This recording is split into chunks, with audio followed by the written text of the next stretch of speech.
We're learning Zili Nishmas Etta Bas Yaakov Maseches Bava Metzia Perikei Mishna Gimel Machaloy Asada v'Nasan Loy Mixas Damim. If someone paid partially for a field, v'Amar Loy Emasai Shetirtza Havi Mois, pay for the rest of it when you are able to. V'Tel Eshalach, and then I'll give you the field. Aser, it's aser. So the Gemara explains that the issue over here is we're talking about that the Meicher told the Lekeach l'chimaisis moiser hamois, when you bring the remaining amount of money that's owed for the field, knei me'achshav, then you're going to be kaina lemafreya. So the problem is who is going to eat the fruits in the meanwhile. The Meicher is not allowed to eat it because when the Lekeach winds up bringing the money, it comes out that lemafreya, the field did not belong to the Meicher, and therefore that which the Meicher was eating, the Paris, is ribis. And if the Lekeach eats the Paris, then there's a chash that maybe he's not going to bring the rest of the money, and the Meicher is going to have to give back the Lekeach his money. So it's going to turn out that it's ribis the other way, because the Lekeach is going to get back his money, plus he's going to be eating the Paris in between. So therefore, when you say l'chimaisis moiser hamois knei me'achshav, when you say those words, that when you bring the money, it's going to be kain l'mafreya, then there's going to be an issue of who's going to eat the Paris, and therefore, such a deal is aser. The Sefer, the Mishnah says, Hilvu al sadeh v'amar loy miyata noisen li mikan v'ad shalosh shanim harei shali. If someone lends someone money and the field is a mashkin, so then. And he speaks out and he says, if you don't pay me back, then I get to keep the field instead of you paying me back. Then hareo shaloi v'kacha yabaises benzayin and oisal pichachamim, and that is mutter.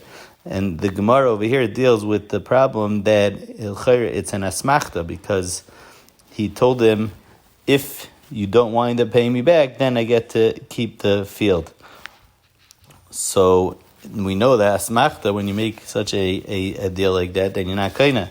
So the Gemara says either we're going like the Madam Asmachta Kanya, or the case is that he told him Kni Me'achshav. So in essence, he was selling him the field right now at Kinyan Gomer, and if the Leiva winds up paying back the Malva, the money, then the field will go back to the Leiva.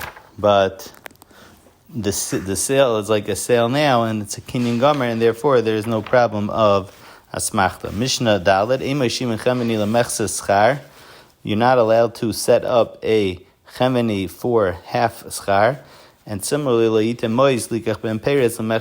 can't give someone money to buy Paris for mechza schar. What does mechza schar mean? So the Gemara explains that a stam iska is palga milva, palga bikadin. So on half of it, he has a chrayas, that if something happens that he's going to be chayv and einsen, and on that half he's a malva, and on the other half he's considered a shomer, he's a shomer pikadon. And therefore, you're not allowed to do such a thing, because it turns out that I'm working on the half of pikadon, bischar, instead of you paying me, I'm doing it for free, because you are giving me half of it be milva. So therefore, it's ribis. Unless you pay him specifically for that amount of work that he's doing on the mechza pikadon, then it would be mutter. Similarly, next two cases are very similar. In Meishiv and Tarnagoyl in the mechza, you can't give someone chickens to raise the efreichim, and over there it's half pikadon, because he's mikabel achrayis, that if something happens to the eggs, then he's going to be responsible for it. So since half of it is a milva, you can't work on the other half b'schar of the fact that you're getting a milva.